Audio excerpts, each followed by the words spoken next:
محمد يوسف. انت وقعت ولا الهوا رماك يا ابو حميد؟ انت وقعت ولا الهوا رماك؟ ولا الهوا رماك؟ طب ما هو حسن حمدي قال لك مفيش فلوس، هات محمد يوسف.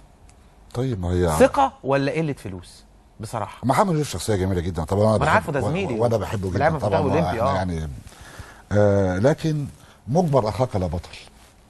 يبقى محمد يوسف اصبح مديرا فنيا للنادي الاهلي بسبب الحاله الماديه ورحيل حسام البدري، ومجبر اخاك لا بطل. مظبوط.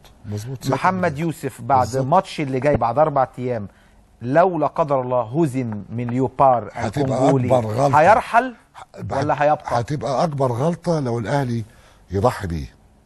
هتبقى اكبر غلطه لو الاهلي ضحى بمحمد يوسف. في كلام ان طارق العشري في الصوره. ما اعتقدش. مستحيل. ما اعتقدش. حتى لو حسن حمدي بيدعمه. لا اصل ما ينفعش.